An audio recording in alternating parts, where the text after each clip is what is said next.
From the moment I started doing videos on the different pairings in Naruto, one of the most requested was an explanation for how the parents of Choji and Karui got together. Well, it took some digging, but I finally found the answer. However, I have to be upfront with you guys. The answer was sitting on my bookshelf all along. In today's video, I'm gonna finally shed some light on how the most seemingly random pairing in all of Naruto came to be. Back in the fall of 2014, when the Naruto manga finally ended, every Naruto website and Facebook group that I frequented had the same reaction to Choji and Karui being paired together.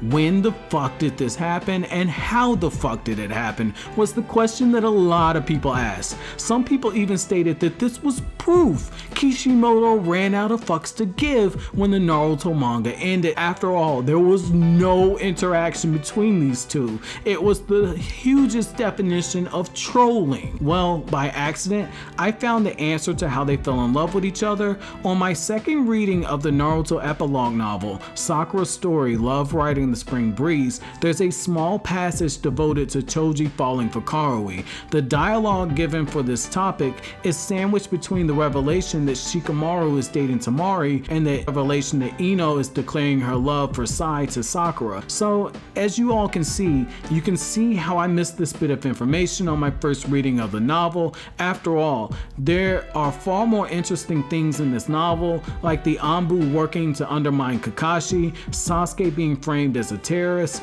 and the tailed beast drug and the Sharingan pill being created by Danzo's followers. What I'll do for you all now is read the bits of passage that are devoted to the explanation for how Karui won the heart of Choji, and then I'll come back to you guys to discuss this further in detail. And it's here that I'm going to begin quoting. It's spring for everyone, I guess, but even if Shikamaru is involved with Temari, Choji at least is still more interested in stuffing his face than eating, right? Sakura asked. No, he's totally not, Ino said. The look on her face let Sakura know that she was imparting confidential information.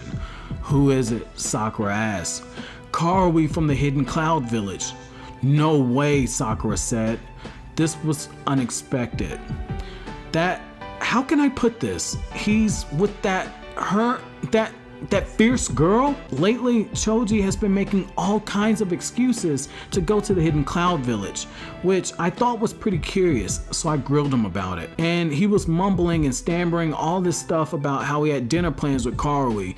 It was only a matter of time before he found someone, I guess, Ino said. End quote. Okay, so now you guys can see why I missed this bit of information on my first read through of the Sakura novel. It was buried in a bunch of relationship gossip between Ino and Sakura, as well as giving us information about the different responsibilities of the Konoha 11 members who were still alive.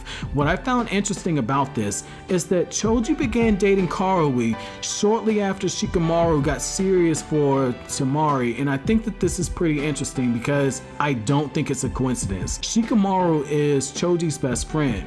While he and Ino are close, Ino worked almost as hard as Sakura when it came to running the hospital and setting up her clinics. The fact that Choji found someone as outspoken as Karui makes sense when you take all the circumstances into play. Part of why Choji and Shikamaru worked as friends is Shikamaru knew which buttons to push on Choji and even helped him with his confidence at times. Karui clearly doesn't hesitate to speak her mind, and given Choji's personality, being with someone as assertive as her totally makes sense. In a way, very loosely she mirrors Temari, only that she has a bit more of a temper than Temari does. However, neither of these women take any bullshit from anyone, which is exactly the type of wife that both of these best friends, Choji and Shikamaru, needed. There isn't any more information out there concerning how these two began to communicate, but it's implied through the context of what's happening around this time that Choji found interest in her once Shikamaru began finding more time to spend with Temari. Is it that hard to think that Choji would look for someone from another village to date just like his best friend did, who is someone that Choji looks up to?